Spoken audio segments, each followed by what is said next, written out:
National Agency for Science and Engineering Infrastructure, NASENI, says it is set to partner the Borno State Government to fast-track its poverty alleviation plan and ensure full restoration of socio-economic activities in areas affected by insurgency.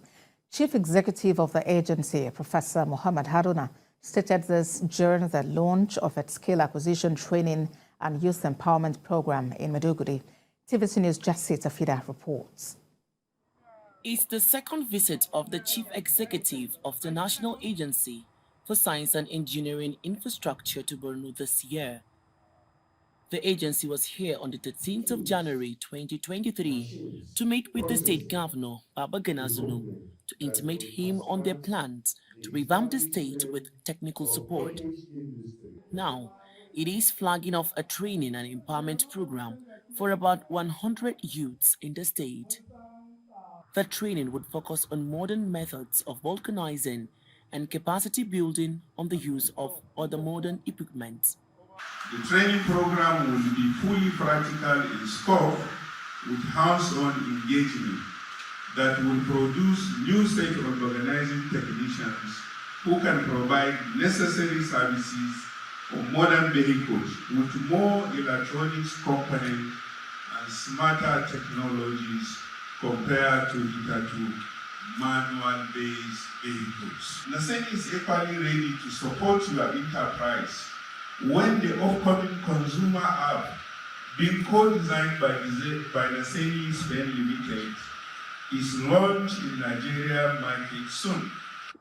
The agency will also distribute 500 units of efficient smoke-free stoves to IDPs in an effort to mitigate climate change.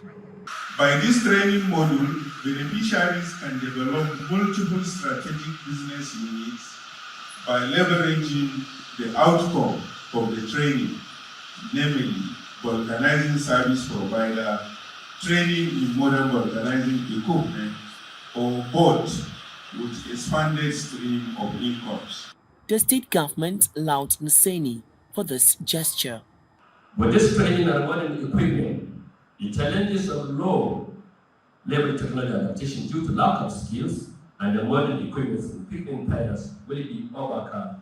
On the part of the government, we have already allocated 30 hectares of land to NASENI for the construction of the proposed skill acquisition center.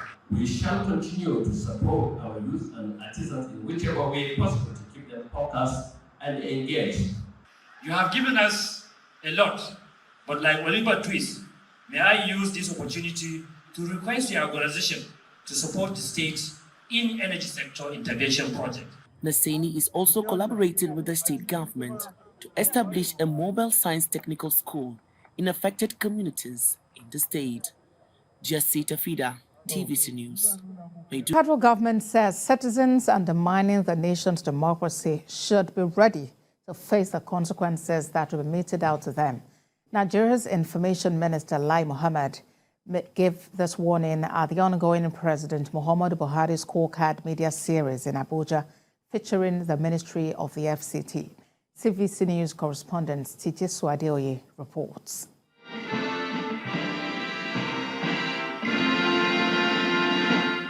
It is the 20th edition of the President Muhammad Buhari's scorecard media series, showcasing the achievements of the Buhari administration.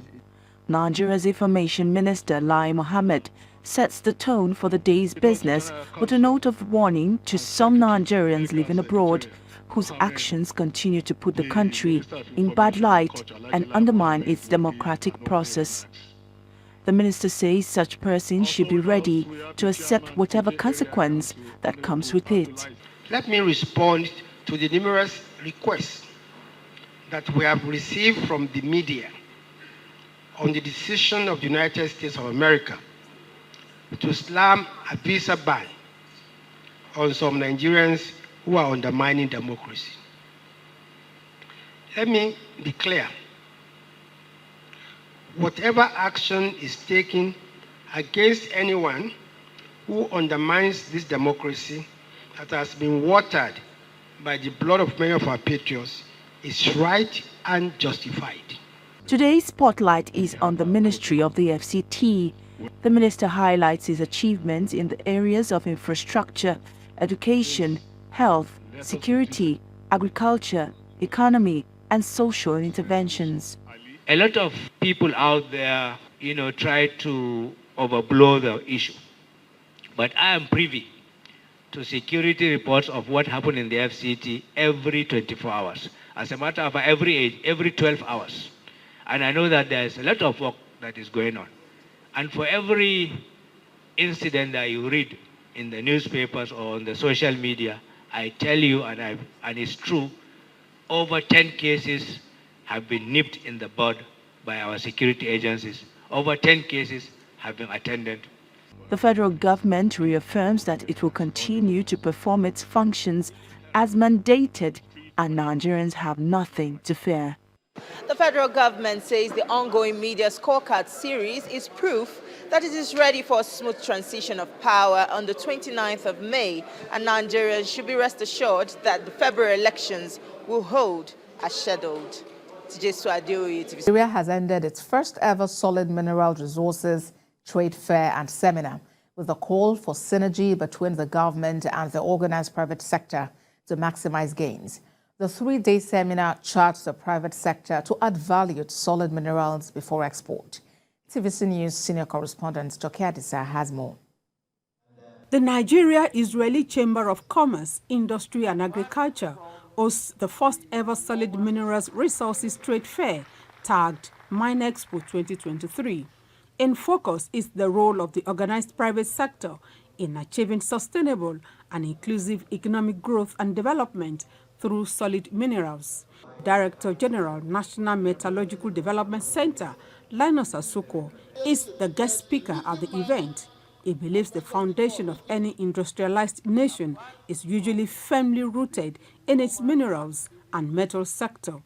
The participation of our OPS in the sector will transform communities, will create jobs, infrastructure, businesses, and above all, the standard of living of the people will improve. Other contributors underscored the dire need for the country to tap into the economic gains abounding in the sector. Recently, they've discovered a new mineral resources that a gram is worth over $20 million.